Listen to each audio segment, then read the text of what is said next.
So, Assalamu alaikum. Once again, welcome back to my channel, Brain Again. It is, I think, the lecture number 5 and course linear algebra. Symmetric matrix, we are going to first discuss. Symmetric matrix क्या है जिसके अंदर ये symmetric matrix एक square matrix है n cross n, ठीक है। Symmetric matrix square matrix जिसके अंदर आप A is equal to A transpose, यानी कि फर्ज करें आपके पास कोई एक मैट्रिक्स है A, let's suppose that is 7 -3 और ये 5, ठीक है।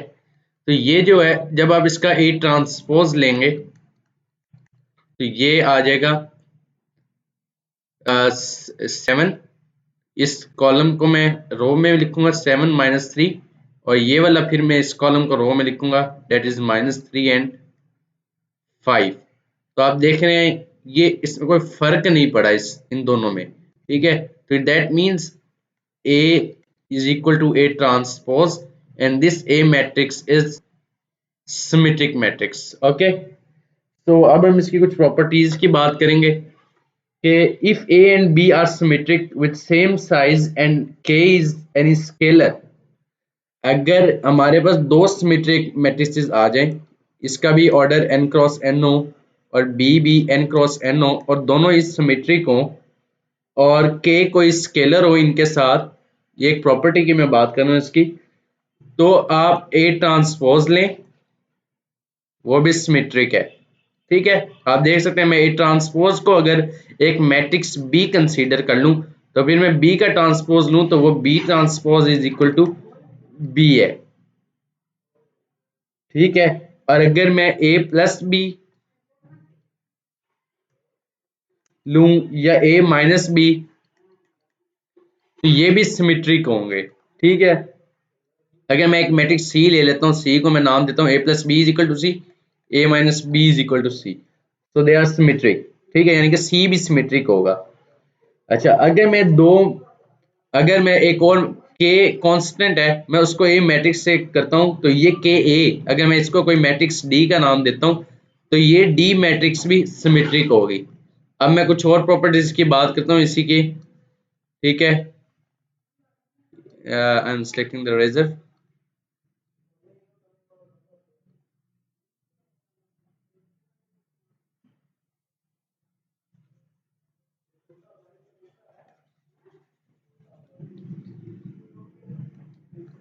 तो अब एक और बात की जाए, अगर दो सिमेट्रिक मैट्रिक्स हों, इस दो सिमेट्रिक मैट्रिक्स हैं ए और बी, अगर मैं उनका प्रोडक्ट लेता हूं यानी कि ए क्रॉस बी को अगर कोई मैट्रिक्स सी निकलते हैं तो वो मैट्रिक्स भी सिमेट्रिक होगा, पर if and only if the matrix is commute, ठीक है। कम्यूट मतलब कि आपके पास A cross B is equal to B cross A है, जो कि हार्डली होता है ऐसा, ठीक है। और अगर आपके पास दो कोई मैट्रिसेस हैं तो ए बी इन दोनों का आप एक्चुअल ट्रांसपोज लेते हैं तो वो इस तरह से मल्टीप्लाई करके ट्रांसपोज लेते हैं तो वो B transpose into A transpose के बराबर होगा, ठीक है। और बी ट्रांसपोज, अच्छा, ये सिमेट्रिक मैट्रिक्स की अगर बात की जाए तो फिर ये क्या हो जाएगा, बी ट्रांसपोज बी के बराबर होगा, ए ट्रांसपोज ए के बराबर होगा, that will be A B का transpose is equal to B A, यानी कि यहां अगर मैं लिखूं कि ए बी इन दोनों का ट्रांसपोज ये किसके बराबर होगा,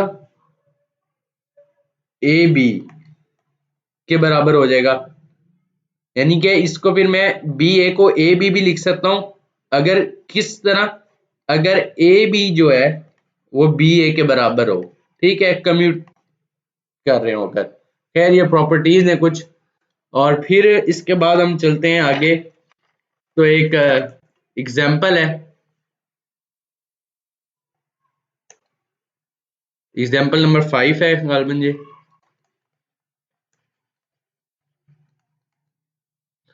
अच्छा, इस एग्जाम्पल में क्या हो रहा है, वो कहते हैं कि प्रोडक्ट ऑफ सिमेट्रिक मैट्रिसेस, वो आपको एक ए मैट्रिक्स देता है, एक बी मैट्रिक्स देगा, और आप ए बी भी फाइंड करेंगे और बी ए भी फाइंड करेंगे, और आप देखेंगे कि ए बी जो है ये दोनों ए बी जो है वो एक सिमेट्रिक मैट्रिक्स है और बी भी एक सिमेट्रिक मैट्रिक्स है। ठीक है, तो जब आप ए बी करेंगे और बी ए करेंगे तो आपको डिफरेंट जरूर मिलेंगे, पर दोनों ए बी भी एक सिमेट्रिक मैट्रिक्स होगी और बी ए भी एक सिमेट्रिक मैट्रिक्स होगी, बट ए बी जो होगा वो बी ए के बराबर नहीं होगा। मैं आपको ए बी मैट्रिसेस भी लिख के देता हूं। ए मैट्रिक्स है 1 2 2 3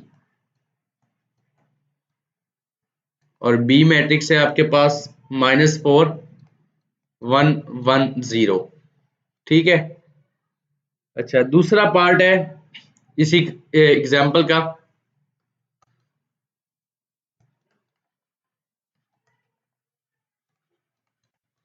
उसमें क्या है, आपके पास ए जो है 1 2 2 3 होगा और बी जो है -4 3 3 और -1 होगा। इसमें आप दोबारा, ये दोनों सिमेट्रिक मैट्रिक्स हैं, आप ए भी फाइंड करेंगे और बी ए भी फाइंड करेंगे, और जो ए बी आएगा वो भी सिमेट्रिक होगा और बी ए भी सिमेट्रिक होगा, और इस एग्जाम्पल में आप देखेंगे कि ए बी जो है वो बी ए के बराबर आएगा। तो कुछ ऐसे केसेस होते हैं जिनमें ए बी जो है वो बी ए के बराबर आ जाता है और कुछ ऐसे केसेस होते हैं जिनमें वो ए बी ए के बराबर नहीं आते। तो ये जो प्रोडक्ट होगा, that is this product was symmetric matrix is also symmetric because they commute. ठीक है, इन दोनों का जो आएगा रिजल्ट वो सेम आएगा। ठीक है, और ये कम्यूट करते हैं, ए बी जो है वो बी ए के बराबर है और दोनों सेम होंगे। ठीक है, और जो हमने पहला केस देखा उसके अंदर ये मैट्रिक्स जो आएगी ये सिमेट्रिक तो होगी पर ये बी ए के बराबर नहीं होगी। ठीक है, बी ए अपना अलग सिमेट्रिक है, ये अलग सिमेट्रिक है, पर दोनों सेम नहीं है। ठीक है ना, तो एक और बात देखते हैं, if A is an invertible symmetric matrix, अगर ए जो है कोई मैट्रिक्स है और वो इन्वर्टिबल भी है, यानी कि ए इनवर्स एग्जिस्ट करता है, तो ए इनवर्स भी जो है और ए एक सिमेट्रिक मैट्रिक्स है और उसका इनवर्स एग्जिस्ट करता है, तो आपका ए इनवर्स भी सिमेट्रिक होगा। ठीक है, अब हम बात कर लेते हैं product of A and A transpose की। अगर हमारे पास प्रोडक्ट्स हैं ए इंटू ए ट्रांसपोज और ए ट्रांसपोज इंटू ए, ये दोनों सिमेट्रिक है, तो इफ ए इज एन, अगर ए कोई m क्रॉस n मैट्रिक्स है और तो ए ट्रांसपोज क्या होगा, n क्रॉस m होगा, और आपका अगर a इंटू ए ट्रांसपोज फिर जो होता है वो m क्रॉस m आएगा। ठीक है, क्योंकि कॉलम्स और ये रोज सेम है तो m cross m order a into A transpose होगा। ठीक है, और जो a ट्रांसपोज a होगा वो होगा आपका, फिर ये आपका नंबर ऑफ कॉलम्स हो जाएगा, ये आपका नंबर ऑफ रोज, और आपके मल्टीप्लिकेशन के बाद ये आएगा n क्रॉस n का मैट्रिक्स आएगा। ठीक है, such products are always symmetric, यानी कि आप a इंटू ए ट्रांसपोज, इसका जो ट्रांसपोज लेंगे ये आपका जो है आप सिमेट्रिक प्रूव करने के लिए हम इसे ऐसे करते हैं, हम जब इस तरह की कोई लेते हैं तो हम करते हैं ए ट्रांसपोज। ठीक है, इस वाले का पहले ट्रांसपोज लेते हैं और फिर ए का ट्रांसपोज लेते हैं। ठीक है, तो ए ट्रांसपोज का ट्रांसपोज क्या हो जाता है, ए और फिर ये ए ट्रांसपोज। तो आपने देखा ए इंटू ए ट्रांसपोज, इसको अगर कोई आप मैट्रिक्स सेलेक्ट कर लें बी, तो यानी कि बी का transpose A into A transpose के बराबर है, तो यानी कि वो बी के ही बराबर है, तो ऐसे मैट्रिसेस भी फिर सिमेट्रिक आ जाते हैं। ठीक है, और हमारा बेसिक मकसद ये है कि हम कंसेप्ट्स को क्लियर करें थोड़ा सा, और इन द सेम वे आप इसके लिए भी प्रूफ कर सकते हैं कि जो ए ट्रांसपोज ए जो है, अगर मैं ऐसे लिखूं और इसका ट्रांसपोज लूं तो ये होगा A transpose into A transpose का ट्रांसपोज, तो ए ट्रांसपोज इंटू ए आ जाएगा। ठीक है, तो अगर मैं इसको कोई बी मैट्रिक्स कहूँ और इसका ट्रांसपोज जो है वो इसके बराबर है, that is it is equal to B. ठीक है, फिर उसके बाद यानी कि मैंने मल्टीप्लिकेशन ऑर्डर चेंज करके देखा था। अब जो है मैं ऐसे करूंगा, एक एग्जांपल है,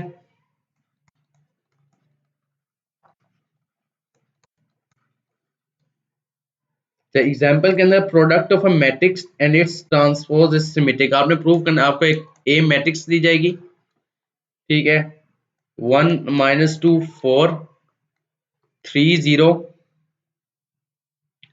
-5 ये हो गया। और आप इसका अगर ए ट्रांसपोज लेंगे और फिर आप ए इंटू ए ट्रांसपोज को कैलकुलेट करेंगे and you will find out that कि जो मैट्रिक्स आपके पास आएगी वो एक सिमेट्रिक मैट्रिक्स होगी। इसी तरह आप ए ट्रांसपोज इंटू ए करेंगे, ए तो आप इसका भी देखेंगे कि ये भी आपके पास एक सिमेट्रिक मैट्रिक्स आएगी। हाँ, इनका इसका और इसका ऑर्डर चेंज होगा पर ये सिमेट्रिक मैट्रिसेस ही होंगी। फिर एक नया कंसेप्ट है माइनर्स एंड कोफैक्टर्स, तो हम इसको नेक्स्ट लेक्चर में कर लेते हैं बिकॉज ये थोड़ा सा कंसेप्चुअल बात है, हाउ टू कैलकुलेट। और माइनस और कोफैक्टर्स की मदद से हम लोग एक इनवर्स भी कैलकुलेट करते हैं। हमने अभी तक जो इनवर्स देखा है वो हमने 2 × 2 का देखा है। We have not dealt in with the product of 3 × 3। ठीक है, तो हम 3 × 3 के प्रोडक्ट को 3 × 3 की मैट्रिसेस का इनवर्स देखेंगे कि इसका इनवर्स कैसे फाइंड किया जाता है। वो माइनस और कोफैक्टर्स की मदद से किया जाता है। We will find in another lecture. Thank you for watching. May God bless you. Allah Hafiz.